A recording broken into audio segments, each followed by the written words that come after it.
आज आते शुरू करते हैं एनसीईआरटी सेकेंड का chapter number 15 biodiversity and conservation. तो बायोडाइवर्सिटी का मतलब पहले हम समझ लेते हैं। बायोडाइवर्सिटी का मतलब होता है विभिन्नता। विभिन्नता का मतलब होता है types of species. Types of species.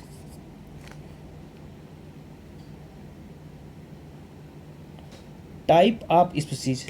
Type of species का मतलब थोड़ा सा और अच्छे समझने की कोशिश करते हैं। जैसे हमने ये कोई दो एरिया ले लिए, इक्वल एरिया अभी हमने लिया मान लो, तो यहाँ पर अगर हम लोग ये देखते हैं कि 100 मैंगो की स्पीसीज है, लेकिन इसमें हमने क्या किया, 10 एप्पल रख दिए, यानी 10 एप्पल के प्लांट हैं, 10 मैंगो के प्लांट हैं, और इसमें 10 जो ऑरेंज के प्लांट हैं।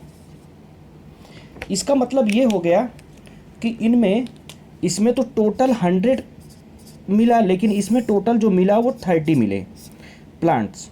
लेकिन यहाँ पर टाइप्स जो मिले वो 3 टाइप के मिले, 1 2 3। तो इसका मतलब हो गया कि इस वाले एरिया में डाइवर्सिटी क्या है, ज़्यादा। इसलिए जो डाइवर्सिटी होती है वो हमेशा टाइप्स ऑफ स्पीसीज पे डिपेंड करेगी, या नंबर ऑफ वेरिएशंस बताने के लिए डाइवर्सिटी होगी। तो इसलिए हम लोग आ जाते हैं डाइवर्सिटी में, आगे पढ़ते हैं। तो उसमें जब हम लोग अगले पेज में आ जाते हैं तो कुछ पहले हमें याद करना होता है यहाँ पर नंबर्स को। जैसे ये यहाँ पर इस पेज में दिया गया है, तो हम लोग देखते हैं कौन कौन सी चीज़ें यहाँ पर दी गई हैं। तो यहाँ पर आपको मिलेगा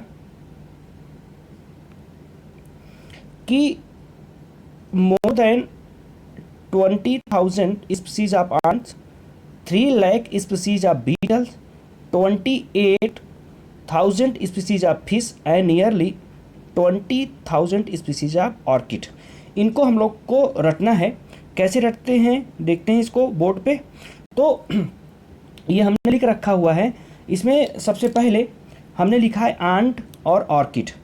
इसको पहले अपने तरीके से हमें याद रखना है कि क्या करना है। तो ये आ से ये लिखा जाता है, आ से ये लिखा जाएगा अगर हिंदी में हम लोग लिखते हैं तो।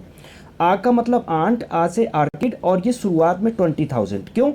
पहली बात, ये सबसे छोटा 20,000, फिर दूसरा जो वहाँ पर दिया गया है नंबर ऑफ स्पीसीज में वो है 20,000। इसके बाद सी से सबसे बड़ा जो लिखा गया है वो क्या है, 3 लाख स्पीसीज। ये 3 लाख स्पीसीज में कौन आ रहा है, बीटल आ रहा है। तो इसका मतलब ये हो गया कि जो बीटल है सबसे बड़ा है। बड़ा से मतलब ये हो गया कि वो 3 लाख में आ जाएगा। फिर शुरुआत में आ से शुरू होता है हमारा, तो ये आ का मतलब हो गया आंट, आ से हो गया ऑर्किड, और ये कितना हो गया 20,000। तो पहला जो हमें याद करने का सिस्टम यहाँ पर अपनाना है वो ये है 20,000 के बाद 28,000, फिर इसके बाद सबसे बड़ा जो 3 लाख में सीधे पहुँच जाता है। तो 20 28 पास हैं। तो आ से आंट, आ से ऑर्किड, फिर इसके बाद फिर सबसे बड़ा बीटल। अब हम लोग आगे आ जाते हैं, आगे देखते हैं। तो जो सीधे हम लोग को बायोडाइवर्सिटी की हेडिंग में आके देखना है, तो यहाँ पर बायोडाइवर्सिटी के बारे में क्या लिखा गया है। तो ये बात लिखी गई है कि जो बायोडाइवर्सिटी होती है हमारे बायोस्फीयर की, वो बहुत बड़ी होती है। तो लिखा है उन्होंने, in our biosphere immense biodiversity. Immense का मतलब होता है बहुत बड़ा, यानी कि एक बड़ी विभिन्नता देखी जाती है। इसी को हम लोग बोलते हैं हेट्रोजीनिटी। क्या बोलते हैं इसको, हेट्रोजीनिटी। फिर आगे हम लोग आ जाते हैं, एक लाइन सबसे इंपॉर्टेंट यहाँ लिखी गई है कि exist not only at the species level but at all level of the biological organisation ranging from micromolecule within cell to biomes. अब इसको समझते हैं, इसका कहने का मतलब क्या है। आ जाते हैं फिर से बोर्ड में, एक चीज़ देखते हैं कि पहली बात यहाँ पर जो यहाँ पर टर्म लिखा गया है बायोलॉजिकल ऑर्गेनाइजेशन। तो बायोलॉजिकल ऑर्गेनाइजेशन को समझते हैं पहले क्या होता है। बायोलॉजिकल ऑर्गेनाइजेशन अगर हम लोग देखते हैं यहाँ पर,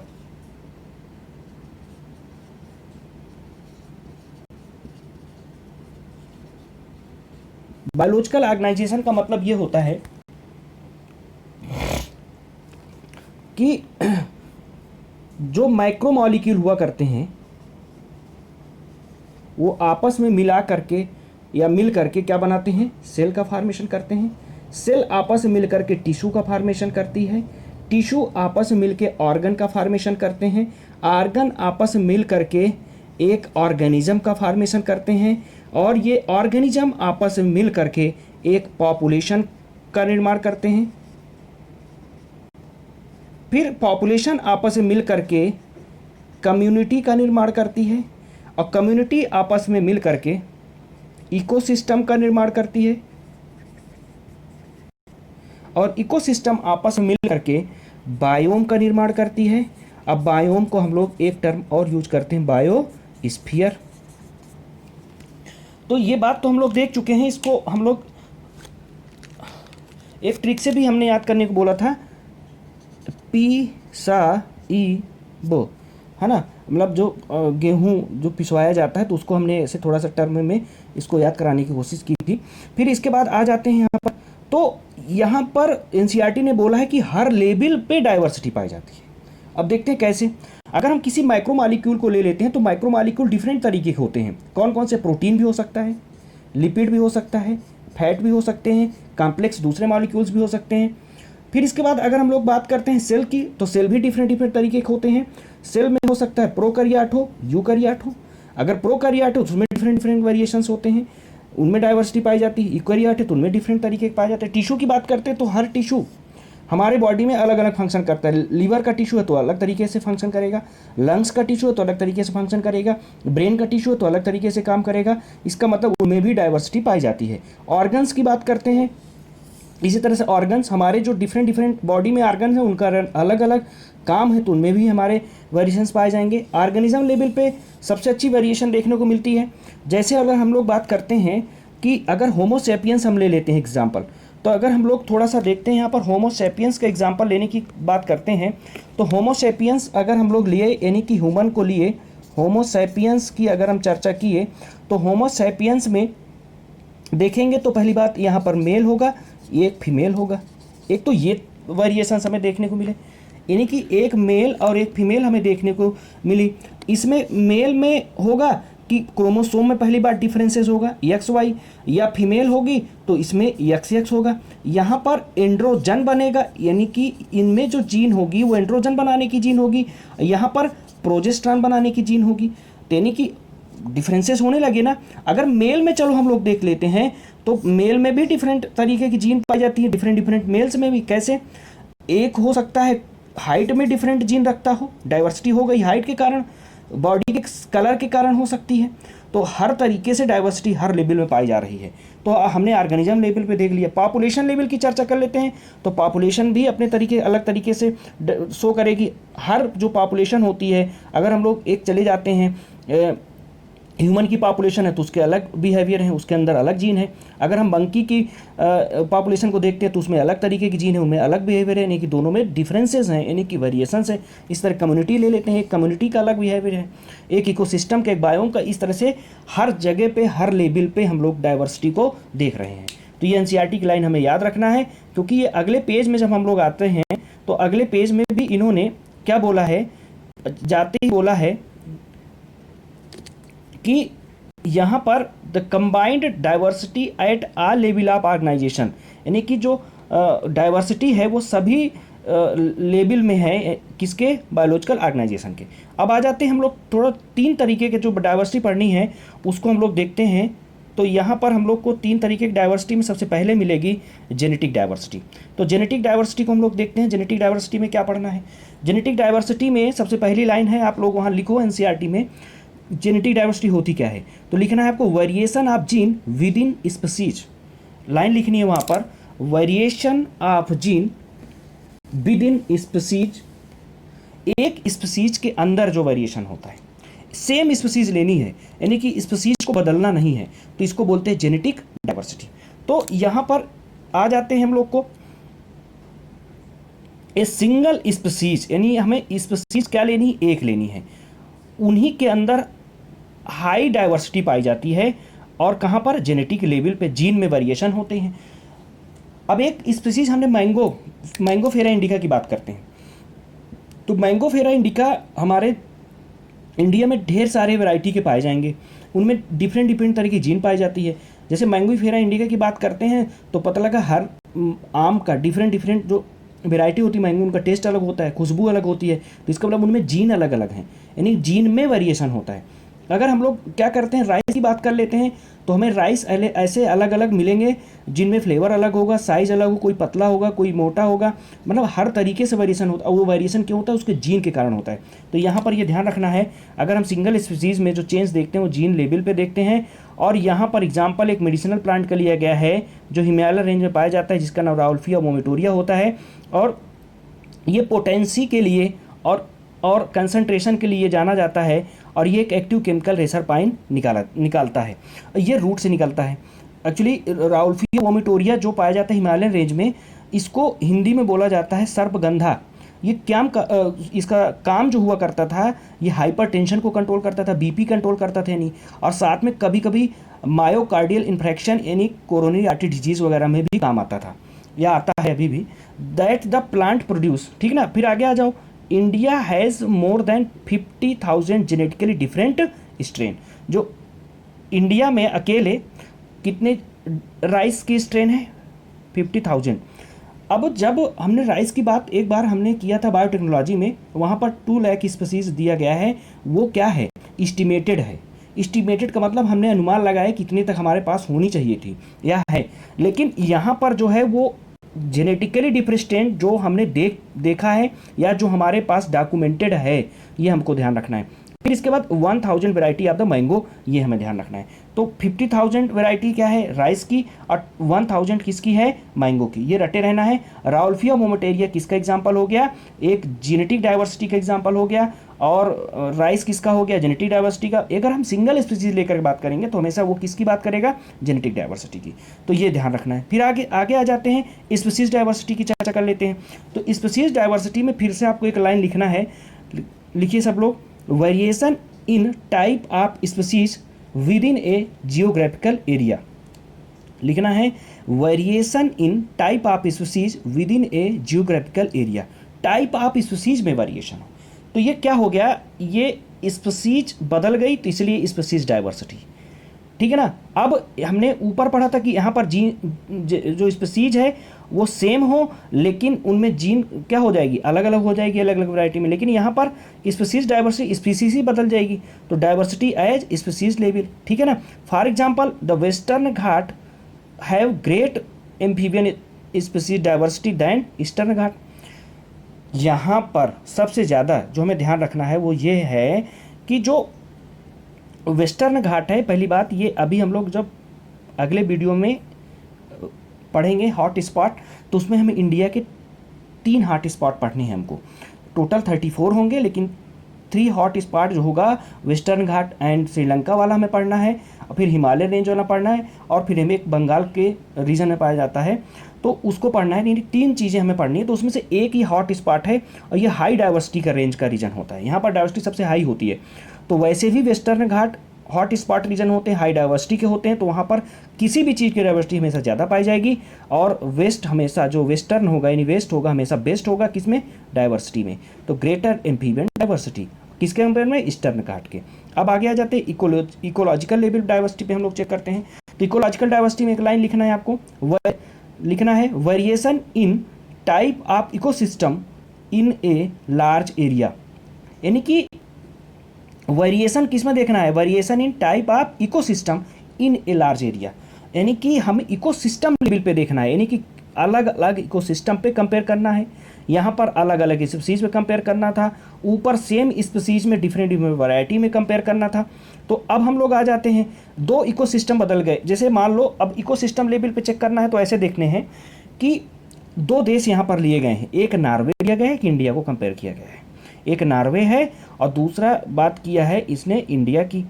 तो इंडिया की ये लिखी। अब इन्हें 2 में जो कंपेयर किया है उन्होंने ये बोला है कि जो इंडिया एक देश है, एक लार्ज जियोग्राफिकल एरिया है, उनमें डाइवर्सिटी सबसे ज़्यादा इंडिया में देखी गई। इंडिया में देखनी डाइवर्सिटी किस में? इकोसिस्टम लेवल पे। कैसे? यानी कि इंडिया में नंबर ऑफ इकोसिस्टम ज़्यादा है, जब नंबर ऑफ इकोसिस्टम यानी टाइप ऑफ इकोसिस्टम ज़्यादा होंगे तो इसका मतलब इकोसिस्टम लेवल पे उनकी डाइवर्सिटी ज़्यादा होगी। तो इंडिया में कैसे पता चला कि भैया डाइवर्सिटी ज़्यादा है? क्योंकि यहाँ पर दिया है India has intense desert, rain forest, mangrove, coral reef, wetland, estuaries, alpine meadow, greater ecosystem diversity India में है। जबकि अगर हम एक कम्युनिटी हुआ करती है कई देशों की जो मिल के रहते हैं, सेंडेरियन कंट्री बोलते हैं उनको, उनमें एक नॉर्वे आता है, उसके कंपेयर किया गया है। इसका कारण क्या होता है अभी हम लोग कुछ देर में एक बात डिस्कस करेंगे। क्या डिस्कस करेंगे कि जो इंडिया हुआ करता है वो ट्रॉपिकल रेंज में आता है। और ट्रॉपिकल रेंज का मतलब क्या होता है? ट्रॉपिकल रेंज का मतलब ये होता है जो कि पाया जाए इक्वेटर लाइन के पास। तो हम लोग अभी बात करेंगे, एक्चुअली अगर ये पूरी अर्थ है तो ये इक्वेटर लाइन हम लोग इसको 20 को दिखाते हैं, और यहाँ पर बायोडाइवर्सिटी का जो लेवल होता है वो ज़्यादा होता है, और ये इंडिया यहाँ पाए जाते हैं। तो इसका मतलब है इंडिया में बायोडाइवर्सिटी सबसे ज़्यादा पाई जाएगी, और जबकि नॉर्वे वगैरह हैं वो तो दूर पाए जाते हैं इक्वेटर लाइन से, तो इसलिए डाइवर्सिटी उनमें कम पाई जाती है।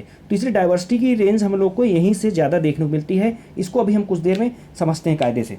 आगे आ जाते हैं।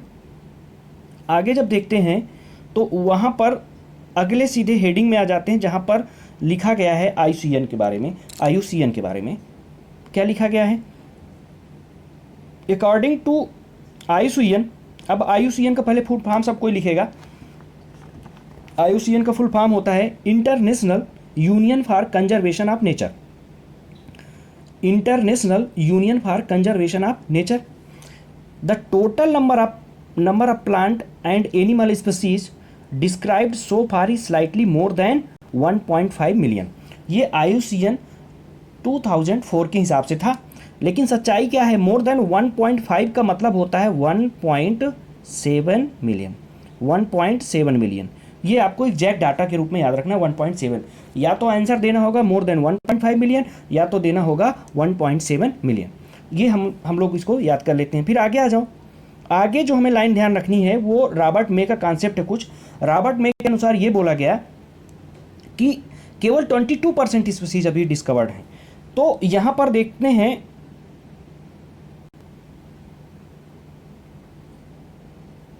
मोर conservative and scientifically sound estimate made by Robert may. Robert मे को 2-3 बार अभी सुनना है इस चैप्टर में। तो place a global species diversity about 7 million. इन्होंने माना कि एक्चुअली जो हमने 1.7 का डाटा अभी देखा था, ये देखना है यहाँ पर, ये 1.7 का डाटा हमने देखा था जिसमें हमने इतनी खोज ली है। ये मिलियन में है, हमने इनमें क्या किया है, इनको खोज लिया है। तो ये मिलियन में हमने खोज लिया, लेकिन रॉबर्ट ने बोला कि अभी भैया को 22% आपने खोजा है, इसका मतलब अभी और खोजना बाकी है। लेकिन है कितनी? उन्होंने एस्टिमेट लगाया, अनुमान लगाया कितनी, कि 7 मिलियन है। ये देखो दिया हुआ है 7 मिलियन। तो इसका मतलब क्या हो गया? हमें दो चीज़ें याद रखनी, 1.7 मिलियन जो खोजी जा चुकी हैं, और रॉबर्ट मे के अनुसार होंगी टोटल कितनी, 7 मिलियन। तो 1.7, 7, 1.7, 7, 1.7, 7 मिलियन दोनों हैं। रॉबर्ट मे के अनुसार ज़्यादा होंगी 7 मिलियन, खोजी कितनी गई हैं 1.7%। आगे आ जाते हैं। यहाँ पर ये बात बोली गई है कि जो टोटल बायोडाइवर्सिटी अभी तक खोजी गई स्पीसीज खोजी गई है, उसमें से more than 70% of the all species recorded animal, ठीक है ना। और जबकि जो बचा हुआ परसेंटेज है उसमें 22% प्लांट में लिया गया है। बोला प्लांट इंक्लूडिंग इसमें algae, fungi, bryophytes, gymnosperm, angiosperm, इनमें कंप्राइज कितना है, 22% से ज़्यादा नहीं है, मतलब 22% तक ही हो सकती है। यहाँ पर एक बात ध्यान देनी है, इकोलॉजी में प्लांट में फंजाई इंक्लूड किया गया है। तो कभी भी कोई क्वेश्चन इकोलॉजी से रिलेटेड आए तो हम लोग को ये परसेंटेज वाले में कौन कौन से 22% में लिया गया है, तो फंजाई भी लिया गया है, लेकिन क्या नहीं लिया गया है, टेडोफाइट्स नहीं लिए गए हैं। क्लियर? टेडोफाइट्स 2 से 3% होते हैं, क्योंकि ये 70% जोड़ दो, 22% जोड़ दो, तब भी पूरे नहीं हो पा रहे हैं। इसमें कुछ दूसरे स्पीसीज भी आएंगी और साथ में टेडोफाइट्स 2 से 3% आएगा। लेकिन हमें लाइन एनसीईआरटी की याद रखें, 70% क्या होगा, एनिमल, 22% प्लांट होंगे। उस प्लांट में एल्गी, फंजाई, ब्रायोफाइट, जिम्नोस्पर्म और एंजियोस्पर्म आएंगे, टेडोफाइट्स नहीं आएंगे। फिर आगे की लाइन हम लोग समझते हैं। यहाँ पर जो बोला गया है, एमंग एनिमल इंसेक्ट कितने होंगे, 70%, यानी कि 2% याद रखने हैं। पहली बात, एनिमल 70%, एनिमल में इंसेक्ट कितना, 70%। ये अच्छी लाइन हो जाएगी। और उसमें बोला क्या गया, 70% का मतलब क्या होता है, every 10 animal on the this planet 7 are insect. तो 7 क्या है, इंसेक्ट है भाई, 70% का मतलब यही होता है, तो हम लोग को याद रखना है। तो एनिमल के केस में 70% 2 बार आंसर लगाना है। अगर प्लांट एनिमल में बात करें कितना एनिमल है तो बोलोगे 70%, और अगर एनिमल में इंसेक्ट कितना है तो बोलोगे 70%। सॉरी, एनिमल में इंसेक्ट कितना है 70%, ठीक है। और उसमें 70% का मतलब होता है कि 10 स्पीसीज में टोटल क्या है, 7 है, या 100 में 70 है, ये भी बोल सकते थे। फिर अगेन लिखा है how do we explain the enormous diversity of the insect. कोई बात नहीं, फिर आगे आ जाओ। द नंबर ऑफ, एक इन्होंने बात बोली है कि फंजाई को अकेले जोड़ दिया जाए तो ये ज़्यादा हो जाती है फंजाई किसके, फिशेस, एम्फीबियन, रेप्टाइल और मैमल को जोड़ने के बाद। अब देखते हैं इसको थोड़ा बोर्ड में समझते हैं। ये इन्होंने जो कहानी लिखी है, ये कहानी का पहले हम लोग लिख लेते हैं। क्या है, उन्होंने बोला है कि फंजाई अकेले अगर हम लोग ले लें तो वो ज़्यादा हो जाती है किन चीज़ों से। पहला, अब लोग थोड़ा सा ये एनसीईआरटी फर्स्ट में एक चीज़ हमने पढ़ी थी कि जो वर्टिब्रेट शुरू होता था तो हम लोग फिश पढ़ते थे, फिर रेप्टाइल एम्फीबिया पढ़ा करते थे, तो एम्फीबिया पढ़ा करते थे, फिर इसके बाद हम लोग पढ़ा करते थे किसको, रेप्टाइल को पढ़ा करते थे, रेप्टाइल के बाद बर्ड को पढ़ा करते थे, और फिर इसके बाद मैमल को पढ़ा करते थे। अब देखो बर्ड हमने नहीं लिखा, ये एनसीईआरटी की पहले लाइन हमें रटनी है कि जो फंजाई के नंबर्स हुआ करते हैं वो फिश, एम्फीबिया, रेप्टाइल, मैमल को जोड़ने के बाद भी ज़्यादा पाए जाते हैं फंजाई, ठीक है ना। तो फंजाई ज़्यादा होंगी। अब पहली बात तो हमें पता चल गया कौन कौन सा है, यानी कि तुम जितने भी वर्टिब्रेट पढ़े हैं उनको सबको जोड़ लो, fish, amphibia, reptile, mammal. Bird कहाँ गई, उड़ गई, ऐसे रट लेना है इसको, बर्ड कहाँ गई, उड़ गई, तो बचे क्या, इतने, तो इसलिए वो फंजाई से क्या होंगे, फंजाई इनसे ज़्यादा होगी, ठीक है। अब आगे आ जाते हैं, तो ये हमें लाइन रटने के बाद अब हम लोग को नीचे जो दिया गया है वो कुछ यहाँ पर बनाए गए हैं स्फीयर में नंबर ऑफ इनवर्टिब्रेट, वर्टिब्रेट और प्लांट्स को एक्सप्लेन किए गए। तो इनको हमें पहले आर्डर को याद करना होता है। तो यहाँ पर सबसे पहले हम लोगों को इस पे चर्चा करनी है। तो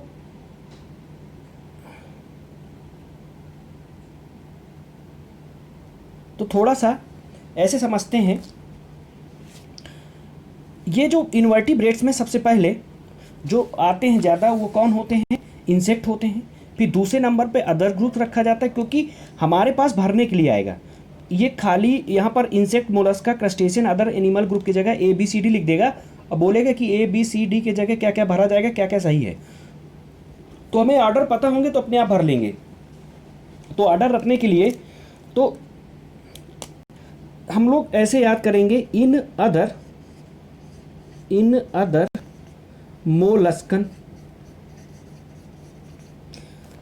ये लिखा भी है यहाँ पर इन अदर, इन मतलब इंसेक्ट, इन का मतलब क्या बोलेंगे हम लोग, इंसेक्ट, इंसेक्ट हो गया। अदर का मतलब क्या हो गया, अदर जो ग्रुप है, देख लो यहाँ पर दूसरे नंबर पे जो सबसे बड़ा दिख रहा होगा वो क्या दिख रहा है, अदर वाला, यानी अदर ग्रुप वाला। फिर क्या पढ़ेंगे, मोलस्कन। फिर कन का मतलब क्या बोले, क्रस्टेशिया, इसे क्या निकालेंगे, क्रस्टेशिया। तो इन अदर मोलस्कन, ये हम लोग जो इन अदर मोलस्कन जो टर्म है ये इस वाले टेबल में मिल भी रहा है हमको। इनका मतलब इंसेक्टा, इन अदर का मतलब other animal group, other animal group का मतलब होता है ग्रुप ऑफ डिफरेंट स्पीसीज, कई तरह की स्पीसीज मिलकर वहाँ रह रही हैं। हमने 3-4 स्पीसीज को मिला के रखा है, हमें मतलब नहीं कौन कौन सी हैं, हमें रटना है कि एक उन्होंने एरिया दिखाया है वो अदर ग्रुप का है जो दूसरे नंबर पे, तीसरे नंबर पे मोलस्का है और फिर क्या है, क्रस्टेशियन का। तो हम लोग इसको भर लेंगे, इनवर्टिब्रेट का हो गया। फिर आ जाते हैं वर्टिब्रेट की कहानी को थोड़ा समझते हैं। तो वर्टिब्रेट में जो हमें पढ़ना है वो यहाँ पर है कि सबसे ज़्यादा फिश को लिया जाता है। अब देखो यहाँ फिश को लिया गया है तो पहले बात, यहाँ फिश को रटने के लिए क्या याद करना पड़ेगा, एक ट्रिक को याद करना पड़ेगा। देखते हैं कैसे याद करना है। इसकी एक ट्रिक है, फिर बोलो राम। क्या याद करना है वर्टिब्रेट के लिए, क्या बोलना है, फिर बोलो राम। फिर बोलो राम में फिर का मतलब हो गया फिश, बोलो का मतलब हो गया बर्ड, आर का मतलब हो गया रेप्टाइल, ए का मतलब हो गया एम्फीबिया, यम का मतलब हो गया मैमल। अच्छा, एम्फीबिया मैमल के नंबर दोनों हमेशा बराबर होते हैं, ये रटना है आपको, लास्ट वाले में है, लास्ट में बराबर कर दो, तो फिर बोलो राम। इसको बार बार से दिमाग में रखना है, इसको फिर बोलो राम। इसके पहले हमने क्या बताया, in other molluscan, in other molluscan. फिर इसके बाद क्या ट्रिक बताई, यानी कि इनवर्टिब्रेट में कौन सी ट्रिक बताई, इन अदर मोलस्कन। इन मतलब इंसेक्ट, अदर मतलब अदर एनिमल ग्रुप, मोलस्का मतलब मोलस्का, का मतलब लास्ट में कन जो आ रहा है क्रस्टेशियन निकाल देना। फिर इसके बाद वर्टिब्रेट में हमने क्या पढ़ा, फिर बोलो राम, फिर मतलब फिश, बोलो मतलब बर्ड, रा मतलब रेप्टाइल, ए का मतलब एम्फीबिया, और क्या हो गया मैमल। ये एम्फीबिया मैमल दोनों आपस में बराबर होंगे। फिर आ जाते हैं हम लोग आगे चर्चा कर लेते हैं, यहाँ पर प्लांट्स की चर्चा कर लेते हैं। तो प्लांट्स में जो हमें पढ़ना है, प्लांट्स में जो हमें पढ़ना है वो देखते हैं कौन कौन से हैं। यहाँ पर प्लांट्स में fern, mosses, angiosperm, lichen, algae, fungi हैं। तो यहाँ पर तो कोई फिलहाल अभी ज़्यादा ट्रिक बनाने की ज़रूरत नहीं है, लेकिन पहली बात ये समझना है, यहाँ पर जो फंजाई है और एंजियोस्पर्म है इनके लगभग बराबर दिए गए हैं। लेकिन नया जो डाटा आया है, पहले फंजाई हम लोग ज़्यादा पढ़ा करते थे, लेकिन क्या है कि नए डाटे के हिसाब से जो एंजियोस्पर्म है वो हमेशा क्या होता है, ज़्यादा होता है। तो एंजियोस्पर्म ज़्यादा होता है। तो इसको लिखने का एक तरीका बताते हैं। देखो क्या है कि पहले ए लिखो, फिर दूसरा वर्ड यहाँ पर यूज करना है, यानी कि हम लोग यफ लिख दें फंजाई, फिर इसके बाद ए लिखो, फिर दूसरा कोई वर्ड लिख दो मोलस्का, फिर इसके बाद फर्न और लाइकेन लिख दो। यहाँ पर सब बराबर हो जाते हैं। देखते क्या लिख दिया हमने, यहाँ पर पहले ए लिखो, फिर दूसरा लिखो, फिर ए लिखो, फिर दूसरा लिखो। इसका मतलब क्या हो गया, यहाँ कहने का मतलब यह है कि ए से क्या हो गया हमारा एंजियोस्पर्म, ये क्या हो गया एंजियोस्पर्म। यफ का मतलब यहाँ पर क्या हो गया फंजाई, ए का मतलब क्या हो गया एल्गी, यम का मतलब यहाँ पर क्या होगा मॉसेस। अब फर्न और लाइकेन दोनों बराबर होंगे। ये बात लास्ट में, वहाँ पर जो हमने बोलो राम हमने ट्रिक बताई थी, तो वहाँ पर लास्ट में ए और यम आ रहा था। ए का मतलब एम्फीबिया, यम का मतलब मैमल, इन दोनों नंबर में अपने फिर से बराबर थे। इसी तरह लास्ट में फर्न और इनको बराबर कर देना है, लगभग बराबर होते हैं। तो यहाँ पर ए लिखो, फिर एफ लिखो, फिर ए लिखो, यानी ए अल्टरनेट रहेगा। और लेकिन यहाँ पर A B C D E F, यफ पहले आता है, यम बाद में आता है, तो यफ पहले लिख दो, मोलस्का बाद, सॉरी मॉसेस बाद में लिख दो। तो इस तरह से हम लोग फंजाई, मॉसेस को, फंजाई को पहले रखेंगे, मॉसेस को बाद को, फिर इसके बाद एंजियोस्पर्म, एल्गी। एंजियोस्पर्म होता भी है यार, एंजियोस्पर्म को तो रखना ही पड़ेगा, फ्लावरिंग प्लांट ये सब ज़्यादा होते ही हैं, इसमें कोई कहने की बात नहीं है। अब आगे आ जाते हैं हम लोग, आगे क्या कॉन्सेप्ट पढ़ना है एनसीईआरटी पे।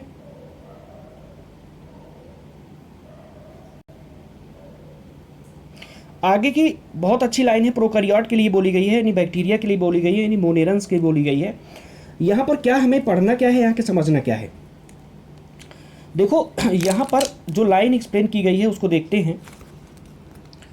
कहा है उन्होंने कि हम लोग जो एस्टिमेट अभी देख लिए हैं, ऊपर जो ये नोट किया गया है एस्टिमेट, वो not give any figure for the prokaryote. पहली बात प्रोकैरियोट के लिए नहीं होता। क्यों नहीं होता है, इसके बारे में दो चीज इन्होंने बोली है। प्रॉब्लम इस जो यहाँ पर फेस हुई है लेने में, पहली बात हम लोग क्या यूज कर रहे हैं, कन्वेंशनल टैक्सोनॉमिक मेथड यूज कर रहे हैं। अब ये टैक्स जो कन्वेंशनल टैक्सोनॉमिक मेथड है वो है क्या, ये आखिर कहाँ से आया और इसको हम लोग कैसे आगे देखेंगे। तो कन्वेंशनल का मतलब होता है कि हम लोग केवल और केवल सेक्सुअल रिप्रोडक्शन को ही काउंट करते हैं, किसमें, क्लासिफिकेशन में। ये पहला बात लिया जाता है कन्वेंशनल टैक्सोनॉमिक मेथड में, कि हम लोग को ये गलत आदत है, नहीं कि क्या लेना चाहिए, एसेक्सुअल को भी लेना चाहिए। फिर not suitable for the identify microbial species, यानी कि अब हम कन्वेंशनल टैक्सोनॉमिक मेथड यानी सेक्सुअल रिप्रोडक्शन लेने की वजह से हम लोग माइक्रोबियल स्पीसीज को आइडेंटिफाई नहीं कर पाते। And many species are simply not culturable under the laboratory condition. ये दूसरी प्रॉब्लम शुरू हो जाती है। पहली प्रॉब्लम हमने कन्वेंशनल वाली बात की, यानी सेक्सुअल रिप्रोडक्शन क्यों लिया जाता है, सेक्सुअल को नहीं लिया जाता।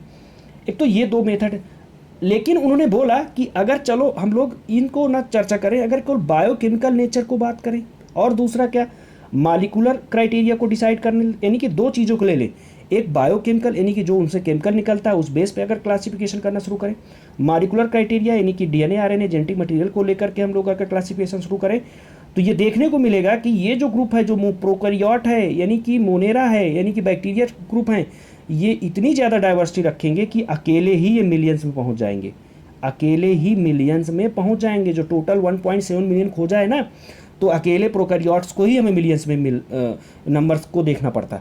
तो इसलिए ध्यान रखना पड़ेगा। और ठीक है, नहीं लिया गया, नहीं तो पता लगा इनका भी अलग अलग ग्रुप हमें याद करना पड़ता है। क्लियर हो गया? एक बार इस पैराग्राफ को फिर से सुनाते हैं।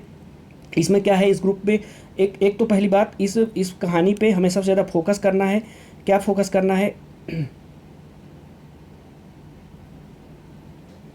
कि जो प्रोकैरियोट है इनको हम लोग इस एस्टिमेट में नहीं लेते हैं। एक तो ये लाइन याद करना है। दूसरा क्या है, यहाँ पर प्रॉब्लम क्यों होती है उनको लेने में, क्योंकि हम लोग कन्वेंशनल तरीके को ही लेते चले आए हैं जो कि सूटेबल नहीं होता। दूसरा, ये कल्चर नहीं किए जा सकते, कल्चर नॉट कल्चरेबल होते हैं। इनमें अगर हम लोग बायोकेमिकल नेचर को ले लें, दूसरा क्या लेकर मालिकुलर क्राइटेरिया को ले लें, तो हम लोग को मिलेगा कि हम लोग इनको मिलियंस में देखेंगे, यानी कि इनके बहुत ज़्यादा नंबर है, इनकी डाइवर्सिटी बहुत ज़्यादा है। ठीक है ना? अब आगे आ जाते हैं लोग। यहाँ पर जो अगले पैराग्राफ में है, अगले पेज में जो हम लोग को लाइन पढ़नी है पहले पैराग्राफ में, वो ये देखनी कि इंडिया में कितने नंबर्स होते हैं प्लांट्स के और कितने होते हैं एनिमल के। तो हम लोग देखते हैं यहाँ पर कि India has only 2.4% of the world's lands area. दुनिया का जो लैंड कवर एरिया है वो उसमें से इंडिया को कितना मिला है, 2.4% मिला है। लेकिन इतना कम होने के बावजूद भी शेयर करेगा टोटल ग्लोबल डाइवर्सिटी कितना, 8.1% की। यानी कि 8.1% ग्लोबल डाइवर्सिटी, यानी बहुत अच्छी है। इंप्रेसिव इसलिए लिखा गया है, इंप्रेसिव है, अच्छी डाइवर्सिटी है। फिर इसके बाद इसीलिए हम लोग 12 मेगा डाइवर्सिटी में एक लिए जाते हैं, नहीं 12 अगर मेगा डाइवर्सिटी ली जाएँ तो उनमें से हमारा नाम आता है, हमारे देश का नाम आता है। फिर कहते हैं कि नियरली इस हमारे देश में 45,000 स्पीसीज किसकी, प्लांट की हैं, और इसके 2 गुना यानी कि 90,000 किसकी हैं, एनिमल की। फिर आगे आ जाते हैं, एक लाइन उन्होंने बोली है, May's global estimate only 22% of the total species have been recorded so far. अभी तक केवल 22% स्पीसीज हैं जो रिकॉर्ड की गई। हमने बोला था, तभी तो उन्होंने बोला था 1.7 आपने रिकॉर्ड किया, लेकिन उसके अनुसार कितना था, 7 मिलियन था। Applying this proportion to the India, अगर हम लोग ये माने कि जो 22% ही खोजा गया है, मान लो हम पूरा 100% डिस्कवर कर डालें, तो उससे क्या, we estimate that probably more than 1 lakh इस प्लांट स्पीसीज एंड 3 लाख की किसकी मिल जाए, एनिमल की। तो ये बात ध्यान रखना है आपको। ये क्या बोल रहा है, कितनी हमें रिकॉर्ड कर लिया है, तो रिकॉर्ड में केवल ये कितना याद रखना, प्लांट का, इससे 2 गुना एनिमल का रिकॉर्डेड है। और अगर हम लोग बात करें मे के अनुसार, तो एग्जाम में अगर पूछा जाए मे के अनुसार हमारे कितने होंगे या होने चाहिए, तो 1 लाख स्पीसीज किसकी होगी, प्लांट की। एनिमल की हमेशा ज़्यादा होती है, इन्होंने 3 लाख बता दिया है।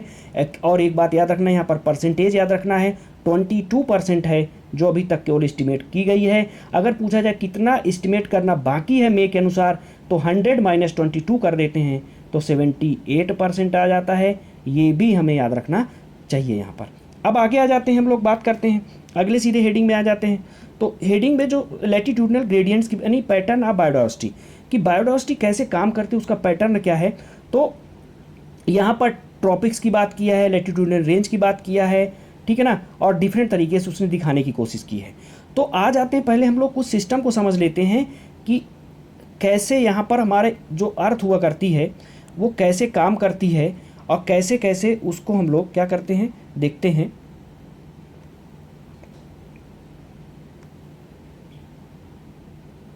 तो यहाँ पर सबसे पहले जब अगर हम लोग अर्थ की सिचुएशन को समझते हैं, तो ये हमारी पूरी की पूरी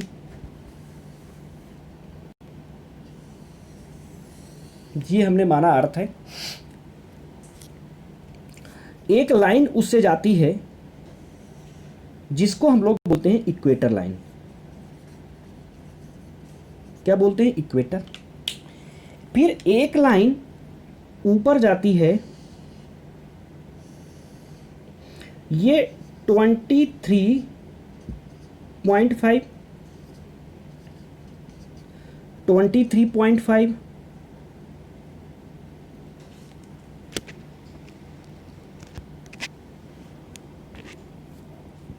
23.5, ये भी 23.5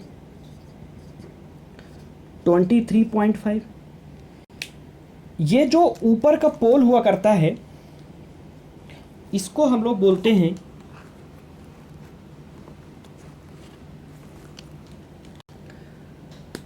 नॉर्थ पोल, इसको बोलते हैं हम लोग साउथ पोल। इसलिए इसको इक्वेटर लाइन के नीचे होने के कारण इसको 23.5 साउथ, 23.5 क्या बोलते हैं इसको साउथ, ये नॉर्थ है, नॉर्थ की तरफ है, ये नॉर्थ की तरफ है। यहां पर जो ऊपर वाली लाइन, अच्छा ये एंगल बनता कैसे है, अगर हम इसको सेंटर से ले लें तो हर एंगल पे हम लोग एक एक एंगल ऐसे करके, अगर यहाँ से सेंटर से लेकर घुमाते हैं, ये सिचुएशन करते हैं तो 1 डिग्री 2 डिग्री 3 डिग्री ऐसे घुमाते हुए 23 डिग्री, इधर भी आएगा 23, तो ये लाइन मिलाती है आपस में। इस तरह से इधर भी ऐसे घूमते घूमते जब आएगी 23, तो ये एंगल ऐसे निकाले जाते हैं।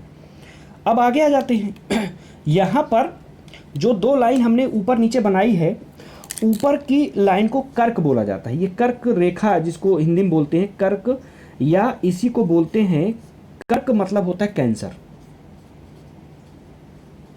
कर्क रोग, हम लोग कैंसर को भी कर्क रोग बोलते हैं, तो ये कैंसर हो गया। या इसको हम लोग ट्रॉपिक ऑफ कैंसर बोलते हैं। क्या बोलते हैं, ट्रॉपिक ऑफ कैंसर बोलते हैं। नीचे वाली लाइन को हम लोग क्या बोलते हैं, अगर इसको बात करते हैं तो इसको बोलते हैं मकर, मकर को बोलते हैं कैप्रिकॉन। ये कर्क मकर हम ऐसे बता रहे हैं, जरूरी नहीं है आपको याद करना, ठीक है ना। लेकिन अब हम लोग देखते हैं जो ये 23.5 नॉर्थ साउथ ये जो रीजन दिखाया गया है, ये रीजन हाई बायोडाइवर्सिटी का रीजन होता है। यानी कि 23.5 नॉर्थ 23.5 साउथ के बीच का जो एरिया होता है, यानी इक्वेटर लाइन के अगल बगल का जो एरिया है वो हाई बायोडाइवर्सिटी का रीजन होता है। कारण क्या है, यहाँ पर लाइट की इंटेंसिटी बहुत ज़्यादा सूरज की पड़ती है, सन की पड़ती है लाइट इंटेंसिटी, जिसकी वजह से जो यहाँ पर फोटोसिंथेसिस है वो ज़्यादा होती है। जब फोटोसिंथेसिस यानी प्रोडक्टिविटी ज़्यादा, जब प्रोडक्टिविटी ज़्यादा तो इसका मतलब यहाँ पर नंबर ऑफ स्पीसीज ज़्यादा, हर्बीवोरस ज़्यादा, क्योंकि हर्बीवोरस तो कार्निवोरस ज़्यादा, कुल मिलाकर के यहाँ पर नंबर ऑफ स्पीसीज ज़्यादा, तो यहाँ पर डाइवर्सिटी ज़्यादा होगी। जब आगे हम लोग बढ़ते हैं तो ऊपर जब आर्कटिक, ये जो ऊपर का रीजन हुआ करता है इसको बोलते हैं आर्कटिक, ये जो ऊपर का रीजन हुआ करते हैं इसको आर्कटिक बोलते हैं। नीचे वाले एरिया को बोलते हैं अंटार्कटिक, तो इसको बोलते हैं आर्कटिक, इसको बोलते हैं अंटार्कटिक। तो जो ऊपर हम जैसे जैसे पहुंचते हैं, ऊपर की तरफ जैसे जाते हैं इक्वेटर से पोल, चाहे इधर की तरफ जाएं, तो हमेशा डाइवर्सिटी क्या करती है, घटती चली जाती। क्यों, ऊपर जाएंगे तो पोल आते हैं, और ये ट्रॉपिकल रीजन, ये जो रीजन कहलाता है इसको बोलते हैं ट्रॉपिकल रीजन। क्या बोलते हैं इसको, अगर हम लोग इस रीजन की बात करें, ये जो रीजन होता है इसको बोलते हैं ट्रॉपिकल रीजन। क्या बोलते हैं, ट्रॉपिकल रीजन। तो ये हो गया हमारा ट्रॉपिकल रीजन, ये हाई डाइवर्सिटी का होता है। लेकिन इसके ऊपर जाते हैं तो ये टेम्परेट आ जाता है। क्या आता है, टेम्परेट रीजन आ जाता है, ये टेम्परेट रीजन आ जाते हैं। नीचे आते हैं तो ये भी टेम्परेट रीजन आते हैं, तो ये टेम्परेट रीजन आ जाते हैं। यहाँ पर टेम्परेचर बहुत कम होने लगता है, हाई लाइट इंटेंसिटी की जो कंडीशन है वो कम होने लगती है, प्रोडक्टिविटी कम होने लगेगी, डाइवर्सिटी कम होने लगेगी। तो एक लाइन अभी एनसीईआरटी में पढ़ेंगे कि इक्वेटर से लेके पोल तक जब जाते हैं ऊपर की तरफ, लैटिट्यूड का मतलब प्लेन में आगे बढ़ना, ऊंचाई पे अगर जाना है तो उसको बोलते हैं एल्टीट्यूड। यानी कि लैटिट्यूड में जब आगे की तरफ बढ़ते हैं हम लोग, तो क्या होता है कि इक्वेटर से जब पोल की तरफ जाते हैं तो लाइट इंटेंसिटी घटती चली जाती है, प्रोडक्टिविटी घटती चली जाती है, डाइवर्सिटी घटती चली जाती है, नंबर ऑफ स्पीशीज घटती चली जाएगी। ये इतनी बात हम लोग को अब आके पढ़ना है, एनसीईआरटी की लाइन को देखना है। तो यहाँ पर इसीलिए लिखा गया है, हेडिंग ही है लैटिट्यूडनल ग्रेडियंट। तो आ जाते हैं लैटिट्यूडनल ग्रेडियंट की कहानी को समझते हैं। यहाँ पर जो हम लोग को देखना है, सबसे पहली बात क्या देखना है, in general species diversity decreases as we move away from the equator toward the pole. हमने पढ़ा भी, इक्वेटर से पोल की तरफ जैसे जाते हैं ऊपर की तरफ, क्या होने लगता है, हम लोग की क्या होती है, जो डाइवर्सिटी है वो घटने लगती है। विथ वेरी फ्यू एक्सेप्शन, कुछ एक्सेप्शन ले लेते हैं, हमें ज़रूरत नहीं है। ट्रॉपिक्स यानी latitudinal range of 23.5 north to 23.5 south harbour यानी रखती है more species than the temperate.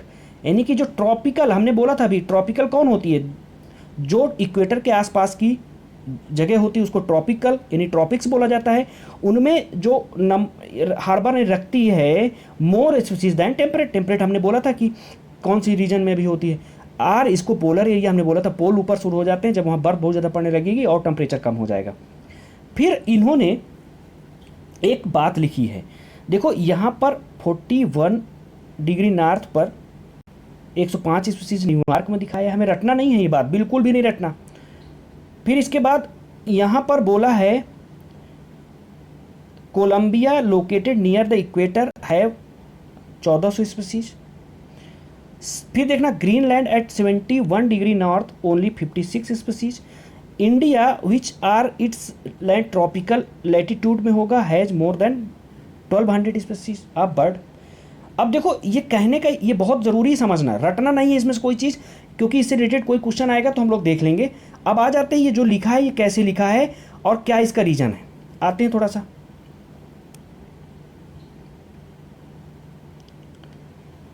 अगर हम लोग अब चर्चा करते हैं थोड़ा सा इस रीजन पे, तो जो एनसीईआरटी ने बातें लिखी हैं उसने ये बताया है इक्वेटर में जो कोलंबिया है, ये इक्वेटर पे मानो यहाँ पर कोलंबिया है, ये क्या है कोलंबिया है, वो हमने बोला कि इस पे कितनी स्पीसीज हैं, इन्होंने बोला 1400 स्पीसीज हैं। फिर इसके बाद क्या हुआ, 71 डिग्री पर, यानी कि 71 यहाँ पर होगा। देखो ऐसा इसको समझना है, ये जो एंगल है ये जीरो हो गया, जीरो होते हुए यहाँ पर ये 90 पोल पे 90 आ जाता है ये, ठीक है ना, तो ये 90 आ जाता है, तो यानी 70 हमने मान लिया यहाँ पर है, तो यहाँ पर 70 जो डिग्री दिखाया है तो 70 डिग्री का बोला है कि यहाँ पर केवल 56 स्पीसीज हैं। क्या है, केवल 56 स्पीसीज हैं, यहाँ पर 1400 स्पीसीज है। फिर इसके बाद देखो 41 पर, माना 41 यहाँ पर है, यहाँ पर उसने दिखाया है कितनी स्पीसीज हैं, 105 स्पीसीज है। इंडिया एक्चुअली यहाँ पर स्पीसीज होता है, ये इंडिया होता है, इन्होंने बताया ये 1200 स्पीसीज रखता है, 1200 स्पीसीज रखता है।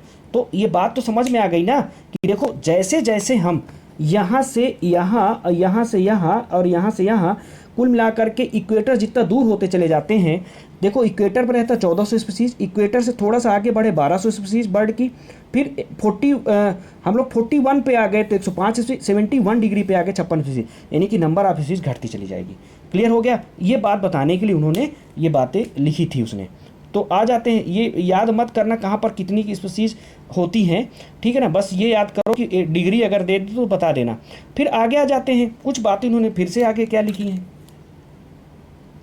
अगर हम लोग देखते हैं चर्चा करते हैं तो इन्होंने लिखा है a forest in a tropical region like Ecuador has up to 10 times more species of the vascular plant as a forest of equal area in the temperate region. अरे यार फिर से वही बात, जब ट्रॉपिकल है तो हमने बोला था ट्रॉपिकल बीच का एरिया होगा, इक्वेटर लाइन के पास का होगा, उसमें डाइवर्सिटी ज़्यादा होगी। इन्होंने बोला है अगर हम वैस्कुलर प्लांट की बात करें तो वो 10 टाइम ज़्यादा होता है, कहाँ पर, ट्रॉपिकल रीजन में, किसके कंपेयर में, टेम्परेट रीजन के कंपेयर में, बस हो गया। फिर इसके बाद आ जाते हैं एक अमेज़न रेन फॉरेस्ट की बात इन्होंने किया, Amazon rain forest. Amazon rain forest जो हुआ करता है उसकी पोजीशन पहले एक बार दिखा देते हैं।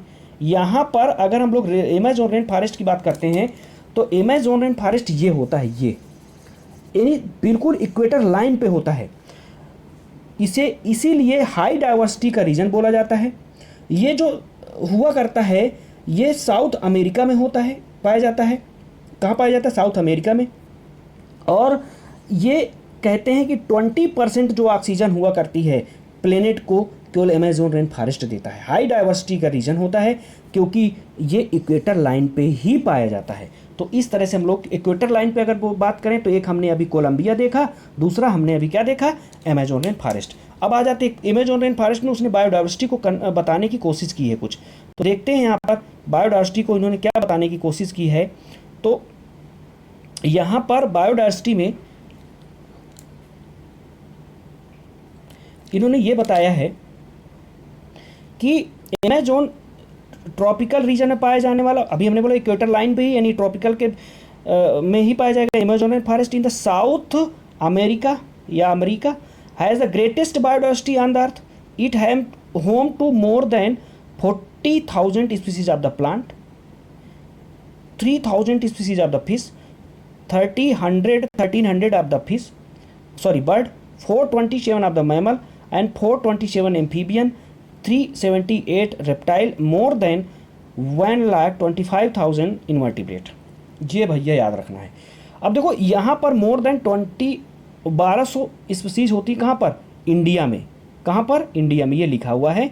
अब इतनी चीज़ इंडिया वाली भी याद करना जरूरी, क्योंकि पूछ ले कि इंडिया में बताओ 1200 बर्ड, क्योंकि अभी राइस की याद किया था, मैंगो की याद किया था, बीटल्स की याद किया था, तो हो सकता है इसका भी पूछ ले, तो इंडिया का मैटर रहेगा तो पूछा जाएगा। अब देखो यहाँ पर हम अमेजोन को जो यहाँ लिखे गए इसके मैटर को थोड़ा सा कुछ लिंक करके समझाने की कोशिश करते हैं, रटाने की कोशिश करते हैं एक्चुअली, तो कुछ न कुछ मदद मिलेगी। अब आ जाते हैं कैसे मदद मिलेगी, देखते हैं। देखो यहाँ पर जो अभी हमने टिक किया था, अब उसको देखते हैं।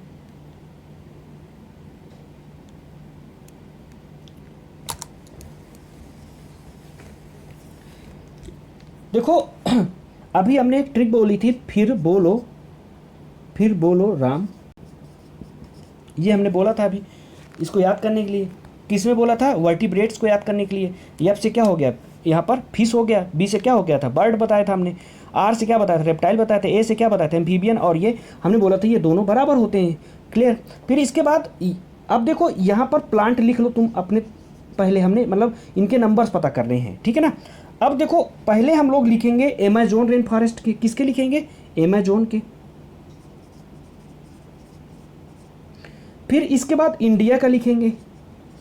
देखो अगर अभी हमने प्लांट बोला था कि कितना है इंडिया में, कितना हमने याद किया था, 40,000, या ऐसा बोल सकते हैं 45,000 था एग्जैक्ट। अगर याद करना है तो 45, इसको बोला था 2 गुना एनिमल का हो जाता था, तो इंडिया में ये हमने याद किया था। अभी इंडिया में हमने बोला बर्ड कितना है, तो 1200। बर्ड कितना बताओगे, 1200, तो ये बर्ड हो गई 1200। अब देखना बाकी चीज़ें हमें यहाँ पर एम्फीबिया, मैमल और ये फ्रॉग, सॉरी फिश, हमें कुछ नहीं याद करनी। लेकिन अब आ जाते हैं अमेजोन रेन फॉरेस्ट को इंडिया से कवर कर, थोड़ा सा मिलाते हैं। तो अमेजोन रेन फॉरेस्ट में अगर हमने प्लांट की बात की थी, तो वहाँ पर प्लांट हमें कितने दिखे थे, 40,000 स्पीसीज दिखी थी। कितनी दिखी थी, 40,000। यानी कि ये दोनों लगभग मिल रहे हैं। जब हमें इंडिया का रटा रहेगा तो अमेजोन का भी बता सकते हैं। फिर आगे आ जाओ, बर्ड जो इंडिया का है वो 1200 है, लेकिन अगर हम लोग अमेजोन की बात करते हैं तो वो उसमें 1300 होता है, लगभग बराबर है। भारत अमेजोन थोड़ा सा है तो थोड़ा सा इसमें बर्ड ज़्यादा है, तो कोई बात नहीं, हम लोग कम से कम एग्जैक्ट तो पहुंच रहे हैं, मतलब उसके पास तो पहुंचने की कोशिश कर रहे हैं। फिर इसके बाद आ जाओ फ्रॉग का, इसका भी नहीं रटना, सॉरी ये फिश का, इसका भी नहीं रटना है। अब आज आगे आ जाओ रेप्टाइल और एम्फीबिया मैमल, क्योंकि दोनों के बराबर होते हैं तो इनका आराम से रटना हो जाएगा। दोनों के कितने बराबर होते हैं, 427 के बराबर होता है, और जो रेप्टाइल हुआ करता है वो 387 के बराबर होता है। यानी कि 2 केवल हमें रटनी है, केवल किसमें, अमेजोन में। इंडिया में तो ऐसे भी नहीं रटनी, तो इंडिया में हमें बर्ड रटनी है तो जिसको अमेजोन के बराबर, और प्लांट रटना है तो अमेजोन और इंडिया को बराबर करेंगे प्लांट और बर्ड के केस में। और हमें फिश किसी की नहीं रटनी है। और यहाँ पर रेप्टाइल 387 है, यहाँ पर 2 हैं, तो इसको 427 2 कर देना, और हम लोग इसको कुछ न कुछ याद करने में मदद कर सकते हैं। बस ये हमारा कहने का मतलब था कि 2 चीज़ों को साथ में ले आते हैं तो आसान हो जाता है। अब आगे आ जाते हैं हम लोग, आगे क्या हमें पढ़ना है उसकी लाइन को देखते हैं।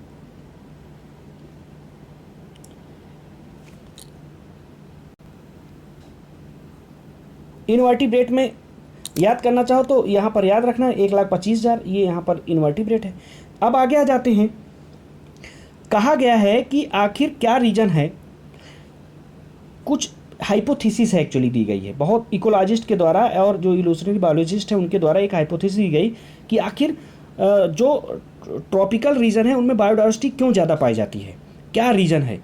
तो उसके बारे में उन्होंने बोला है कि जो ट्रॉपिकल हुआ करता है, थोड़ा नीचे देखते हैं इसको, जो ट्रॉपिकल रीजन हुआ करता है,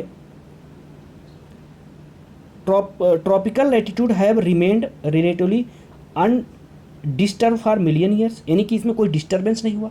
यानी कि जब कोई डिस्टर्बेंस नहीं होगा तो वहाँ की स्पीसीज भी डिस्टर्ब नहीं होगी, यानी कि वहाँ की डाइवर्सिटी भी मेंटेन रहेगी। दस हैड ए लॉन्ग, अब आगे आ जाते हैं,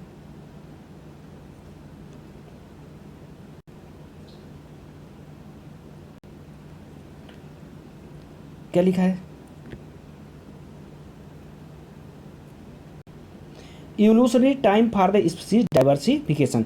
अब जब कोई डिस्टर्ब नहीं हुआ तो डाइवर्सिफिकेशन है, जो डाइवर्सिटी उसको बनाने में जो है काफ़ी टाइम मिल गया। फिर आगे देखते हैं tropical environments unlike temperate one less seasonal, यानी कि जो ट्रॉपिकल का सीजनल वो होगा, बात करते हैं तो लेस सीजनल होगा, रिलेटिवली मोर कांस्टेंट होगा, यानी कि कांस्टेंट रहेगा, बदलाव ज़्यादा नहीं होगा, जिसकी वजह से स्पीसीज डिस्टर्ब नहीं होगा, अब प्रिडिक्टेबल होगा, यानी कि वहाँ पर रहने लायक होगा। अब इस तरह के कांस्टेंट जो इन्वायरमेंट होगा प्रमोट करेगा निके स्पेशलाइजेशन, यानी कि वहाँ पर हैबिटेट बनेंगे है, और क्या lead to greater species diversity. समझ में आ गया? तो ये आ सकता है कि क्यों ऐसा हो रहा है, तो बता देना है कि जब अच्छा सब कुछ लेस सीजनल होगा, रिलेटिवली मोर कांस्टेंट होगा, प्रिडिक्टेबल होगा, तो नीचे अच्छा बनेगा, अच्छी डाइवर्सिटी मेंटेन रहेगी। There is more solar energy, सबसे अच्छा यही पॉइंट हुआ करता है कि जितना ज़्यादा सोलर एनर्जी मिलेगी उतना ज़्यादा प्रोडक्टिविटी होगी, हाई प्रोडक्टिविटी होगी, और contribute directly to greater diversity. तो लास्ट पॉइंट हम लोग अभी डिस्कस कर चुके हैं।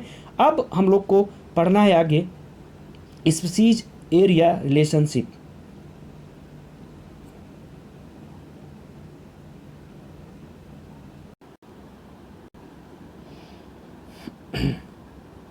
तो आ जाते हैं हम लोग स्पीसीज एरिया रिलेशनशिप में। ये सबसे पहले हमें देखना है कि जो ये रिलेशनशिप देखा गया था वो कौन से एरिया में देखा गया था। साउथ अमेरिकन जंगल, हमने साउथ अमेरिका को बताया था कि ये अमेज़न फॉरेस्ट के लिए भी जाना जाता है, यानी कि साउथ अमेरिका में ही पाया जाता है अमेज़न रेन फॉरेस्ट। फिर इसके बाद यहाँ पर काम किया था जर्मन नेचुरलिस्ट और जियोग्राफर अलेक्जेंडर वान हम्बोल्ट साहब ने।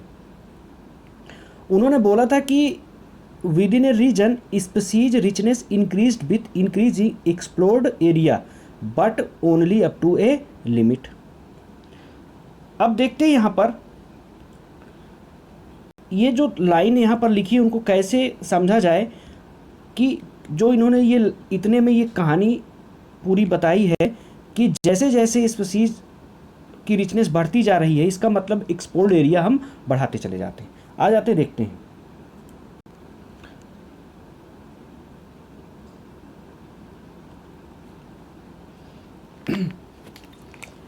अगर हम लोग क्या करते हैं, किसी जंगल पे एक कोई जोन लेना शुरू करते हैं कि एक ये जोन है, फिर इसके बाद 3 जोन हमने देख लिए, ये एक छोटा सा एरिया है, इसके बाद बड़ा एरिया।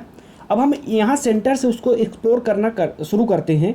ये बहुत बड़ा एक जंगल है, ठीक है ना, ऐसे करके बहुत बड़ा जंगल है, लेकिन हमने इतने एरिया पे डिस्कशन करने की कोशिश की है कि अगर हम लोग यहाँ पर देखते हैं, डिस्कवर करते हैं या एक्सप्लोर करते हैं इस एरिया को, तो हमें कुछ स्पीसीज मिलती है। फिर लेकिन हम थोड़ा सा क्या करते हैं, एक्सप्लोर्ड एरिया जो है बढ़ा देते हैं, नहीं कि इतने में खोजते हैं, इतने में डिस्कवर करते हैं, तो हम लोग देखते हैं कि नंबर ऑफ स्पीसीज बढ़ जाती हैं, और यानी कि नंबर ऑफ स्पीसीज पहले के कंपेयर में अब ज़्यादा हमको मिली, यानी उनकी रिचनेस ज़्यादा मिली। फिर थोड़ा सा बढ़ा देते हैं एरिया को, यानी कि और ज़्यादा एक्सप्लोर करते हैं, तो देखते हैं कि स्पीसीज जो रिचनेस है वो और बढ़ गई, ठीक है। लेकिन अब ज़रूरी नहीं कि पूरे जंगल में अब हम घूमते रहें तो नंबर ऑफ स्पीसीज बढ़ती रहेगी। एक समय ऐसा आ जाएगा जब हम ये बता देंगे कि नहीं, अब इतनी ही स्पीसीज है अल्टीमेट, अब उनको फर्दर हम बढ़ा नहीं सकते। तो इसको बोलते हैं कि एक लिमिटेड एरिया तक ही, यानी लिमिटेड टाइम तक ही हम लोग इसको डिस्कवर करके हम लोग नंबर ऑफ स्पीसीज को बता सकते हैं, यानी कि रिचनेस जो है एरिया जो एक्सप्लोर्ड है उसके बढ़ने के साथ बढ़ सकती है। अब आगे आ जाते हैं, वहाँ पर समझते हैं। यहाँ पर जो बात बताई गई है वो क्या बताई गई है कि क्या लिखा है, रीजन यानी कि species richness increased with increasing explored area only up to a limit, एक लिमिट तक। In fact between species richness and area of the wide variety of taxa, जैसे एंजियोस्पर्म, प्लांट, बर्ड, बैट, ये सब चीज़ें बढ़ती चली जाएंगी। अब हम लोग इसको देखते हैं तो एक रेक्टेंगुलर हाइपरबोला मिलता है। अब आ जाता है रेक्टेंगुलर हाइपरबोला के बारे में थोड़ा डिस्कशन कर लेते हैं, पहले फार्मूले के बारे में डिस्कशन कर लेते हैं। यहाँ पर सबसे पहली जो हमें बात ध्यान रखनी है कि जो हमने हेडिंग पढ़ा है वो हेडिंग है स्पीसीज एरिया रिलेशनशिप की बात, यानी कि अगर हम लोग आगे डिस्कस करते तो हमने बोला कि जो स्पीसीज है वो प्रोपोर्शनल टू किसके है, एरिया के, एक्सप्लोर्ड एरिया किसको बोला गया था, ठीक है, लेकिन एक लिमिट तक, ठीक है। अभी तो फिलहाल क्या है, स्पीसीज प्रोपोर्शनल टू ए। अगर हम लोग इसी को देख लेते हैं कि स्पीसीज को प्रोपोर्शनल हटाने के लिए हम किसी कांस्टेंट सी से मल्टीप्लाई कर दें तो सी क्या होता है, यस बराबर सी इंटू ए। और फिर हम लोग को एक स्टेटमेंट और याद करना पड़ेगा कि सी कांस्टेंट, ए एरिया, और एरिया की पावर हमें जेड करना पड़ता है, तब जाके हमें एग्जैक्ट इक्वेशन मिलती है।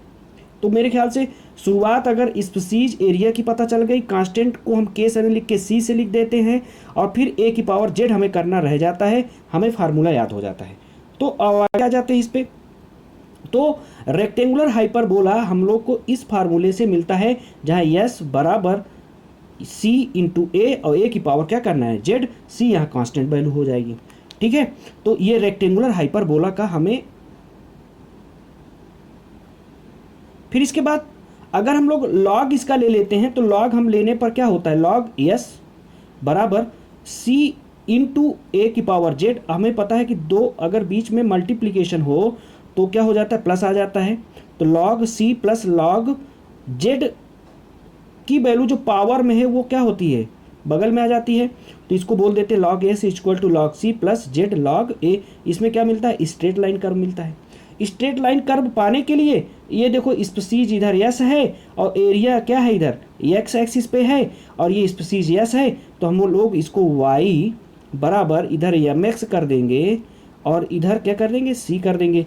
तो इस तरह से हम लोग एक कर्व मिलेगा, स्ट्रेट लाइन कर्व मिलेगा। ये हम लोग ग्राफ फिजिकल में सीखते भी हैं, इस तरह से स्ट्रेट लाइन कर्व हमें मिल जाएगा। तो हम लोग अभी फिलहाल फार्मूला क्या मिला, यस बराबर सी ए की पावर जेड, और दूसरा log S equal to log S equal to log C plus Z log A. यहाँ पर अभी हमने बताया कि जो यस है वो स्पीसीज की रिचनेस है, एरिया ए है, जेड लाइन जो है वो क्या बताता है, स्लोप ऑफ लाइन, या इसी को रिग्रेशन कोएफिशिएंट बोल देते हैं, सी को इंटरसेप्ट या वाई इंटरसेप्ट बोल देते हैं। फिर सबसे अच्छी लाइन इस पैराग्राफ की है जो हमें बहुत कायदे से समझनी है। यहाँ पर नॉर्मल जेड की वैल्यू जो रटनी है हमको, कि जो जेड की वैल्यू हुआ करती हैं वो हो सकती है 0.1 टू 0.1 से 0.2, या दूसरी जो वैल्यू यहाँ पर एनसीईआरटी में दी गई है वो होती है 0.6 टू 1.2। एक कम है ऊपर वाली और नीचे क्या है, ज़्यादा है। अब जब जेड की वैल्यू ज़्यादा है तो इसका मतलब हमें आज से एक चीज़ रटनी है कि एरिया ज़्यादा है। यानी अगर हमें कम जियोग्राफिकल एरिया में बात को देखना है, स्पीसीज रिचनेस को देखना है, तो उस समय जेड की जो वैल्यू होगी वो 0.1 से लेकर के 0.1 से लेकर 0.2 तक होगी। अगर ज़्यादा बड़े एरिया में देखना है तो उसको 0.6 से 1.2 होती है। एक तो ये याद रखना पड़ेगा हमको। अब छोटा बड़ा एरिया क्या होता है, एग्जाम के दिन आएगा कि आखिर देखो यहाँ पर एक टर्म यूज किया गया है जिसको बोलते हैं कॉन्टिनेंट्स या कॉन्टिनेंट्स। ये कॉन्टिनेंट्स यहाँ पर दिए गए हैं। कॉन्टिनेंट का जो हिंदी होता है इसको बोलते हैं महाद्वीप। जो महाद्वीप हुआ करते हैं वो टोटल जो अर्थ में है वो 7 हैं, यानी 7 महाद्वीप यानी कॉन्टिनेंट्स हैं। उनमें जैसे हम लोग एशिया बोल सकते हैं, अफ्रीका बोल सकते हैं, नॉर्थ अमेरिका बोल सकते हैं, फिर इसके बाद साउथ अमेरिका बोल सकते हैं, अंटार्कटिका बोल सकते हैं, यूरोप बोल सकते हैं, ऑस्ट्रेलिया बोल सकते हैं। ये 7 होते हैं। तो ये कॉन्टिनेंट्स हैं, महाद्वीप हैं। पूरे दुनिया में केवल क्या है, 7 हैं। इसका मतलब कॉन्टिनेंट्स की बात करेगा तो भैया हमेशा क्या होगा, ये बड़े एरिया की बात करेगा। अब एक जैसे अब एशिया महाद्वीप है हमारा, यानी जो हम जो इस कॉन्टिनेंट में रह रहे हैं वो क्या है, एशिया है। एशिया में कितना, पाकिस्तान आ रहा है, भारत आ रहा है, बांग्लादेश आ रहा है ना, नेपाल आ रहा है, और ये इधर श्रीलंका आ रहा है। तो इतने सारे देश आ रहे हैं इस एक कॉन्टिनेंट्स में, यानी कॉन्टिनेंट क्या हो गया, एक बड़ा एरिया हो गया। लेकिन देखो अगर एक छोटे छोटे देश की बात करें तो इसका मतलब है कि वो क्या हो गया, कॉन्टिनेंट से क्या हो गया, छोटा हो गया। देखो ब्रिटेन की बात कर रहा है, Britain bird in California, Mollusca की बात कर रहा है, न्यूयॉर्क स्टेट की बात कर रहा है। तो ये छोटा एरिया है, ये स्मॉल एरिया बताएगा, और कॉन्टिनेंट्स जो बताएगा, कॉन्टिनेंट जो बताएगा वो बड़ा एरिया बताएगा। जैसे इन्होंने एग्जाम्पल लिया है फॉर फ्रूगीवोरस, क्या बोला गया है इसको? फ्रूगीवोरस। फ्रूगीवोरस का मतलब होता है जो फल खाने वाले बर्ड होते हैं। अगर फ्रूगीवोरस बर्ड ले लें या फिर मैमल ले लें, कहाँ पर? ट्रॉपिकल फॉरेस्ट में। और कहाँ पर? डिफरेंट डिफरेंट कॉन्टिनेंट्स की बात करके। तो भैया इसका मतलब बहुत बड़े बड़े एरिया में के, मतलब बहुत बड़े एरिया के ट्रॉपिकल फॉरेस्ट को हम लोग डिस्कशन कर रहे हैं, वहाँ की बर्ड की बात कर रहे हैं, वहाँ के मैमल की बात कर रहे हैं। जबकि ऊपर वाले में देखो, यहाँ पर ब्रिटेन की केवल बात कर रहे हैं, केवल न्यूयॉर्क स्टेट की बात कर रहे हैं, ठीक है ना।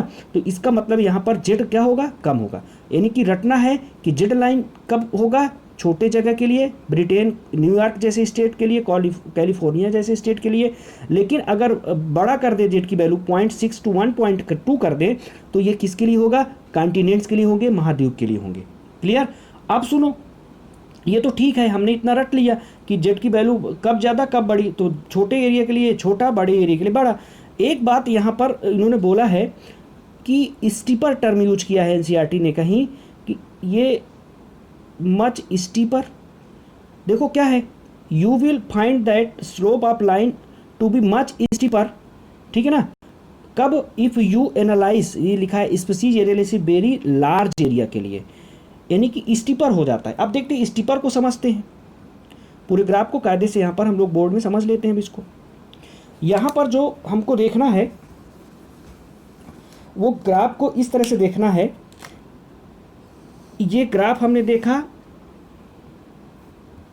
ये ग्राफ क्या है? एक जो है वो एरिया को बता रहा है, एक यस से स्पीसीज को बता रहा है। हमने माना एक लीनियर स्लोप ये गया, दूसरा लीनियर स्लोप ये गया, ठीक है ना। ये दो स्लोप हमको मिले। अब जो ये वाला है ये मोर स्टीपर बोला जाता है, मोर स्टीपर। ये क्या होता है? लेस स्टीपर होता है। यहाँ पर जेड की वैल्यू, जो मोर स्टीपर है उसके जेड की वैल्यू भी ज़्यादा होगी, 0.6 से लेकर के 1.2 होगी। ये क्या है? लेस स्टीपर है। यहाँ पर जो जेड की वैल्यू होगी वो कितनी होगी? कम होगी। और कितनी होगी? 0.1 से लेकर के 0.2 तक।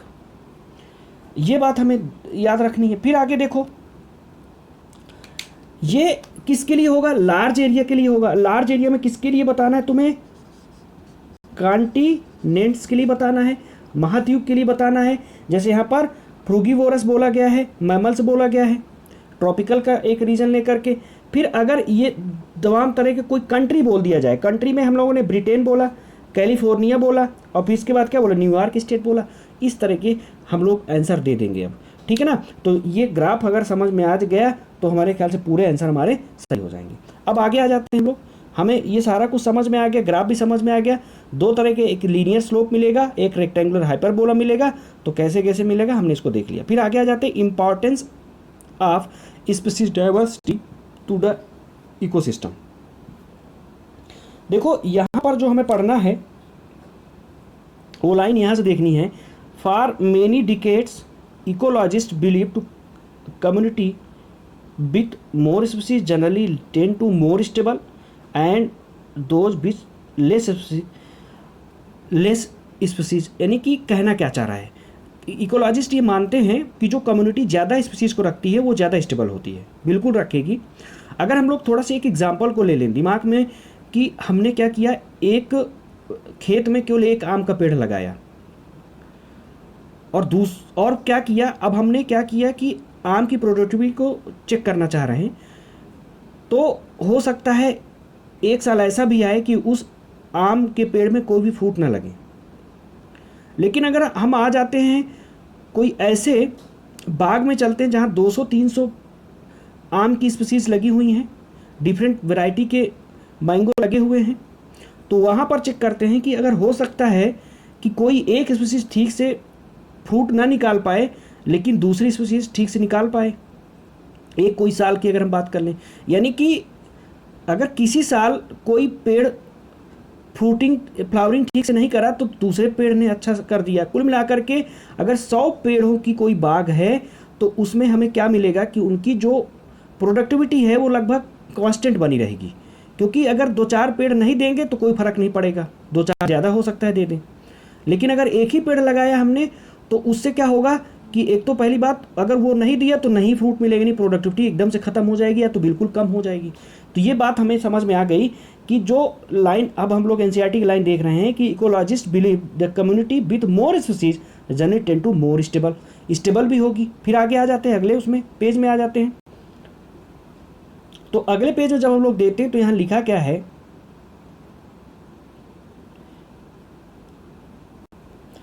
ए stable community should not show too much variation. जो स्टेबल कम्युनिटी होगी, यानी कि जिनमें अभी बताया कि hundreds of the mango tree हैं, उनमें क्या है, उनमें वेरिएशन नहीं होगा। किसमें, इन प्रोडक्टिविटी में। यस बिल्कुल, ईयर टू ईयर, क्योंकि अगर 2-4 पेड़ अगर फ्रूटिंग फ्लावरिंग नहीं करेंगे तो बाकी करेंगे और लगभग उनकी प्रोडक्टिविटी मेंटेन रहेगी। It must be either resistant या क्या लिखा है, resilient to the occasional disturbance, यानी कि रेजिस्टेंस बने रहेंगे। यानी कि कोई डिस्टर्ब अगर होता है किसी कारण से, या नेचुरल तरीके से आंधी की वजह से या पानी की वजह से या मैन मेड अगर उसको कोई डिस्टर्ब करते हैं तो उसमें प्रोडक्टिविटी नुकसान नहीं होगा। It must also be resistant to invasion of the alien species. अगर कोई बाहर की स्पीसीज भी आ गई तो अगर वो मान लो कोई, अगर हम ऐसा मान लें कि हम मंकी आ गए, बंदर आ गए, तो क्या किया, एक पेड़ में चढ़ के उन्होंने आम खाया, कितना डिस्टर्ब करेंगे। अगर हमारे पास 100-200 आम के पेड़ हैं, अगर एक आम का पेड़ है तो एक मंकी, एक बंदर बहुत नुकसान कर सकता है। तो यानी कि अगर कोई बाहर की एलियन स्पीसीज भी आ जाए तो ज़्यादा नुकसान नहीं करेगा। We do not know how these attribute are link to the species richness community, but David Tilman साहब ने इसी कॉन्सेप्ट को एक्सप्लेन किया है जो अभी हम पढ़ रहे थे। तो डेविड टिलमैन ने क्या बोला था, देखो ये लिखा है यहाँ पर, David found the plot with more species, जहाँ पर ज़्यादा स्पीसीज हो, shows less year to year variation in total biomass. Biomass को प्रोडक्टिविटी, यानी कि ज़्यादा अगर स्पीसीज होगी तो यानी कि वो स्टेबल होगी, स्टेबल होगी तो इसका मतलब ईयर टू ईयर, साल दर साल उसकी जो बायोमास यानी प्रोडक्टिविटी है वो कांस्टेंट बनी रहेगी, उसको नुकसान पहुंचाने वाला कोई नहीं होगा क्योंकि वो स्टेबल होगी। फिर आगे, he also shows that in this experiments increase diversity contributed to the higher productivity. बिल्कुल सही बात है कि डाइवर्सिटी जब ज़्यादा होगी तो इसका मतलब क्या होगा, प्रोडक्टिविटी भी ज़्यादा होगी। ये बात किसने कही थी, डेविड टिलमैन साहब को। तो ये रटे रहना इस कॉन्सेप्ट को, क्या रटे रहना, लिख लो एनसीईआरटी के बगल में, नंबर ऑफ मतलब स्पीसीज प्रोपोर्शनल टू स्टेबिलिटी, लिखो species proportional to stability, proportional to productivity, proportional to diversity, सब बातें एक साथ हो जाएंगी। ठीक है, अब आगे आ जाते हैं। अब कुछ बातें यहाँ पर हमें 2-3 लाइन की हैं, अगले पैराग्राफ में उसको देखनी है। आल दो छोड़ दो इसको, वैसे भी कोई बहुत ज़्यादा ज़रूरत नहीं है। अगले पैराग्राफ की कंडीशन को समझते हैं। यहाँ पर एक अच्छे कॉन्सेप्ट की बात किया है इन्होंने। एक साइंटिस्ट थे पाउल एहरलिच, ये स्टैनफोर्ड इकोलॉजिस्ट थे, बस अभी साइंटिस्ट का नाम याद करना यहाँ ज़रूरी है, पाउल एहरलिच। ये क्या किए थे, एक हाइपोथेसिस दिए थे, राइवेट पॉपर हाइपोथेसिस। राइवेट का मतलब कील होता है और पॉपर का मतलब होता है निकालना।